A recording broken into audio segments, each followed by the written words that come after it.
Bonjour à tous. Bonjour à tous et bonjour Salut. Thomas. Sébastien remplace Arnaud au pied levé, puisque Arnaud est en congé. Vacances, Eh oui, le il est à bienheureux. Limoges. Il a raison, il profite. Bonjour. On fait le dernier live de l'année puisqu'on se retrouvera en janvier après une fermeture bien méritée la semaine prochaine. On va un peu se reposer, profiter des familles, des cadeaux et tout ce qui va avec pendant la période de Noël. J'en profite en intro pour vous remercier, vous, là, les gens qui tous les vendredis midi depuis 2 ans participent au live de Presque 2 ans. Thomas et Arnaud, fidèles. De plus en plus nombreux et surtout vous participez et vous posez des questions et ça nous fait vachement plaisir. On y va, au programme aujourd'hui, du réseau social, du mobile first de chez Google et le traditionnel snacking à l'heure du déj. Exactement. Tu veux que je commence? Oui. Allez, je commence. Moi j'ai fait la petite rétrospective, j'ai arrivé 2017, forcément on est en fin d'année donc on regarde ce qui s'est passé. J'ai 3 points en gros. Le premier point cette année en 2017, on a mangé du contenu différent par rapport à 2016 forcément. C'est-à-dire que le contenu aujourd'hui, on le consomme de manière beaucoup plus courte, à l'image des stories, Instagram, Facebook, YouTube, Snapchat, tout le monde est rentré dans ce domaine-là. Donc on consomme un format qui est beaucoup plus court, on consomme aussi beaucoup de vidéos. La part des jeunes sur YouTube explose en ce moment et c'est vraiment un contenu de plus en plus éphémère, mais aussi de plus en plus raconté. On fait beaucoup de storytelling cette année, on en a fait beaucoup et c'est ce qui marche énormément. Il y a beaucoup de chiffres qui sont sortis sur les mémorisations publicitaires notamment. C'est vraiment du contenu à forte valeur ajoutée et c'est surtout ce qui plaît aux jeunes et aux personnes aujourd'hui, même pour toi je crois. Oui, et ça c'est propre à 2017, c'est ce changement de format, Exactement. c'est accéléré, notamment grâce ou à cause de Snapchat qui a finalement été Un peu largement exactement. copié ou recopié ou inspirant pour certains. C'était le cas en 2016, hein, attention, mais c'était plutôt en fin d'année, ça commençait à exploser, là 2017 ça a juste explosé. On adore ce contenu et forcément pour 2018 il va falloir plus intensifier ce genre de contenu parce que ça va répondre aussi à d'autres problématiques. Yes.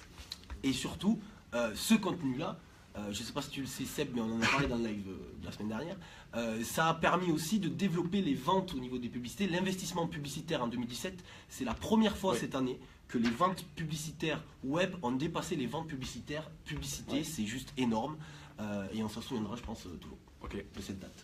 Cool. Voilà, ça c'était pour les tendances autour du contenu. Autre tendance en 2017, c'est les réseaux sociaux. Les réseaux sociaux mutent de plus en plus. À l'image de Facebook par exemple, vous savez le reach, donc qui vous permet d'avoir un post organique sur les fils d'actualité. C'est compliqué. C'est un peu compliqué. Bon, Donc en gros pour faire simple, développer l'autorité. Oui. Et le reach, c'est-à-dire la manière dont l'affichage des publications se fait de manière naturelle, est en train de réduire. Je vais encore le reformuler. Je fais une publication dans Facebook. Il y a grosso modo 20% de mes amis ou de mes fans qui vont voir cette publication et en priorité ceux qui interagissent le plus avec moi. Donc ceux qui font des petits likes, des cœurs, bref tout ça. Et cette part va encore réduire. Pourquoi ? Parce que tout simplement le média, justement Facebook et tous les réseaux sociaux deviennent un média. Et comme dans tout média, pour avoir de la visibilité, il faut payer. Et voilà. Et c'est essentiellement pour les entreprises, forcément. Donc on vous conseille fortement de vous lancer sur les publicités Facebook Ads, YouTube Ads. Enfin, on vous conseille, en même temps vous n'avez pas le choix. Donc si vous êtes une marque et que vous communiquez, vous avez besoin d'être beaucoup plus assisté sur Facebook aujourd'hui pour profiter de son audience et donc il faut passer par le format publicitaire. Et Thomas est de bons conseils pour ces sujets-là. Et les conséquences forcément, en 2017 on l'a vu, il y a eu beaucoup de formats publicitaires qui sont passés sur tous les réseaux sociaux. On a de plus en plus d'insights d'ailleurs autour des publicités. On parle de mémorisation publicitaire, on arrive aussi à avoir une part de la mémorisation publicitaire. C'est juste, ça s'est développé de façon exponentielle, c'est vraiment énorme cette année en 2017. Donc forcément aussi en 2018, il faudra aussi se lancer sur ces social ads. Yes. Et la dernière petite rétrospective, j'y arrivais, c'est le mobile. Le mobile forcément, encore une fois on vous l'a dit aussi la semaine dernière, la part des mobinotes, des personnes qui utilisent le mobile a dépassé 50%. C'est aussi la première fois que ça arrive à 50%. Donc c'est vraiment énorme et dans toute stratégie web marketing désormais, il y a une grosse part qui est attribuée au mobile et il faut forcément penser mobile. First First aussi. en premier. en premier. Alors on en a développé, c'était plutôt en 2016, mais il y a eu l'AMP aussi qui existe aussi pour le mobile. Il y a eu des formats publicitaires pour le mobile. Voilà, donc n'oubliez pas, lancez-vous sur le mobile quand vous communiquez. Ok, mais je peux compléter sur le mobile. Vas-y. Que j'ai une info. Une info sur Google qui a communiqué encore sur la mise à jour de son algorithme justement mobile first. L'algorithme permettant donc de placer le mobile de manière prioritaire dans la fonction de recherche. C'est-à-dire qu'aujourd'hui, le classement des sites va être évalué en premier lieu sur la partie mobile du site et plus sur la partie bureau. Donc il y a un vrai intérêt aujourd'hui à vérifier si son site est responsive, Adapté au mobile. si la réponse est oui, dans ce cas pas de problème particulier si ce n'est de petites vérifications, mais le site est déjà fait pour être compris par le moteur de recherche mobile. Et si vous disposez de versions mobiles, donc il y a des sociétés qui disposent donc de versions mobiles de leur site, il va falloir les adapter et vérifier, j'ai noté 6 petites choses. Le contenu, est-ce que les textes sont identiques sur la version bureau? Est-ce que les images sont bien là et les balises alt notamment bien renseignées? Est-ce que les vidéos s'adaptent bien aussi à la partie mobile, etc. Donc toute une partie de vérification sur le contenu. Les données structurées, vous savez, c'est ces petites balises permettant de structurer les contenus. C'est comme ça que l'on peut voir apparaître, par exemple, dans un moteur de recherche, lorsqu'on cherche une recette de cuisine, par exemple, la liste des ingrédients. Quand on recherche à aller au cinéma, on tape le titre d'un film, on a les horaires, on a, bref, ça, ce sont les données structurées. Ça, c'est se complète dans Google. Les métadonnées, elles sont aussi elles doivent être similaires sur les deux versions, la version bureau et la version mobile. Un peu technique, les balises canoniques. En gros, si on a deux versions de site, il faut bien faire comprendre à Google qu'il y a une version mobile et bureau et donc faire communiquer les deux entre elles. Même logique, il faut saisir sur les versions internationales de votre site et mobile la bonne balise lang.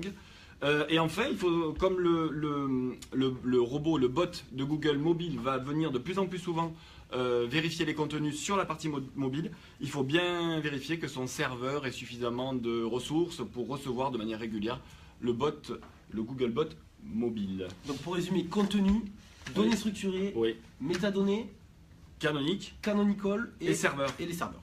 Et je redis, si votre site est déjà en version responsive, pas de panique, il est déjà en théorie fait pour être adapté à la navigation mobile, au passage du bot, et surtout il est similaire puisqu'il n'y en a qu'un seul. D'accord. Voilà pour la mobile first. Bravo. Donc, j'ai rien fait, moi, j'ai juste pris les notes. Je vais vous parler, moi, un petit snacking, on va commencer les snackings, ça y est. J'ai regardé sur Google Trends les meilleures recherches en France en 2017. Arnaud, vous avez vaguement parlé, mais dans le monde entier. Là, moi, j'ai regardé en France en 2017 sur les sujets d'actualité. Première place pour qui en 2017?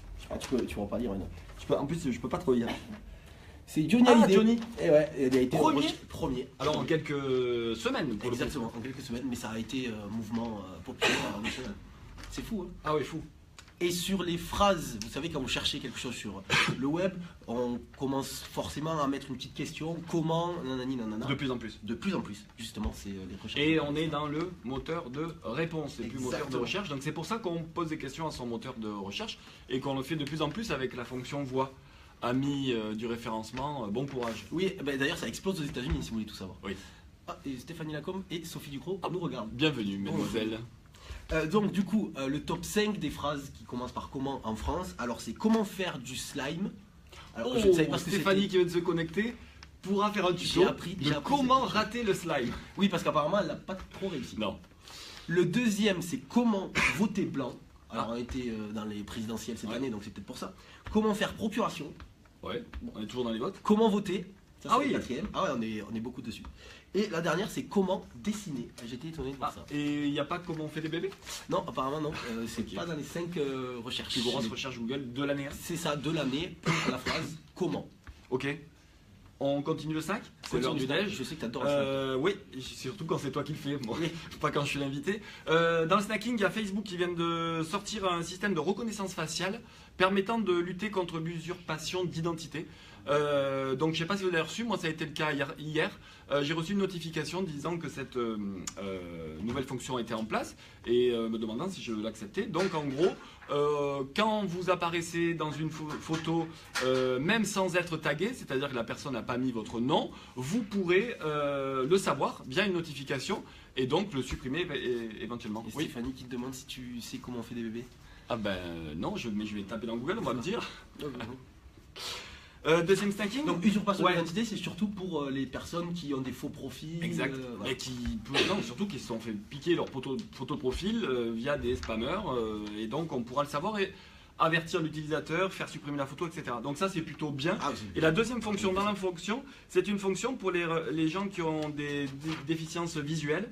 Et il y aura donc la possibilité autour des images de documenter beaucoup plus pour que les gens qui ont ces difficultés-là puissent mieux comprendre les contenus, etc. Donc ça c'est plutôt une bonne info. On continue à snacker. Vas-y. Alors là je suis dans les... c'est Noël. C'est Noël, c'est la période des cadeaux et des achats. J'en ai noté 3.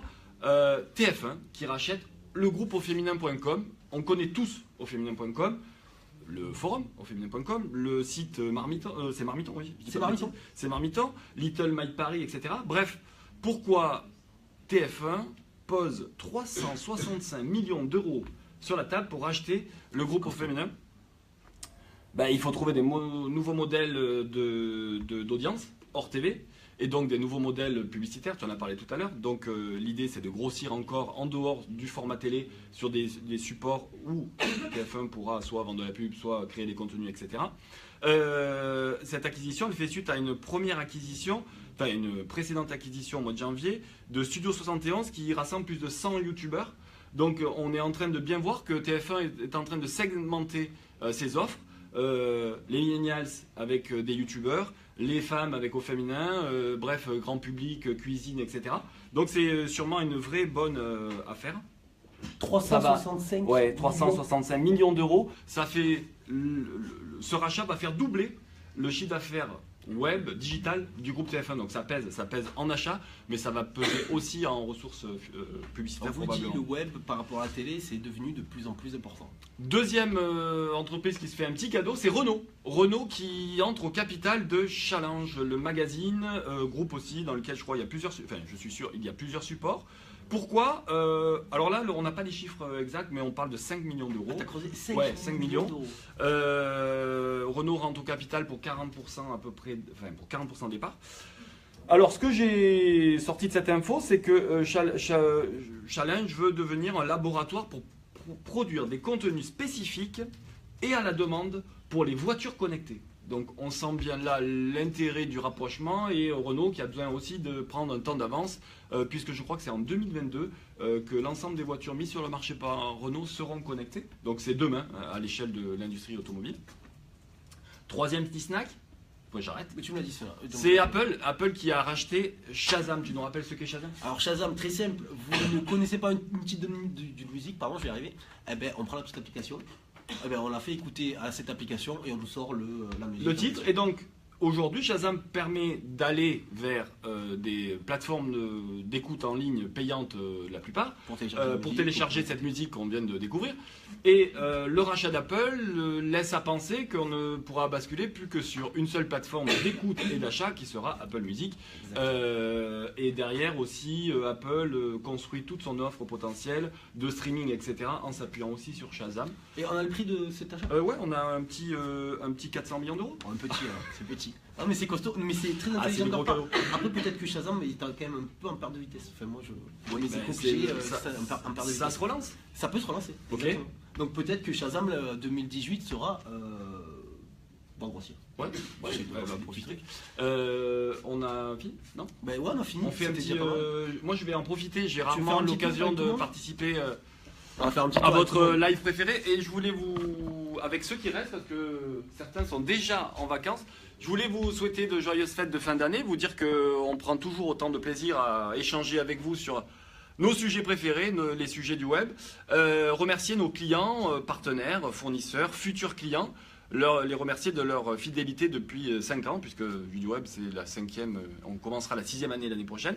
Faire un coucou particulier et souhaiter bonne chance à nos amis de Fil & Click et à mon associé Rodolphe qui se démène pour faire connaître, développer cette nouvelle société qui, on vous le rappelle, fait partie maintenant de notre groupe. Fil & Click, Paris, fabrication, conception de sites web, d'applications métiers, etc. Donc j'en fais pas la pub ici, mais je leur souhaite de bonnes vacances à eux aussi. Ils ont aussi mérité de bien se reposer. On se rejoint, on se retrouve tous en 2018 et on va, on l'espère, continuer à animer vos vendredis midi avec nos actus du digital en présence de Thomas.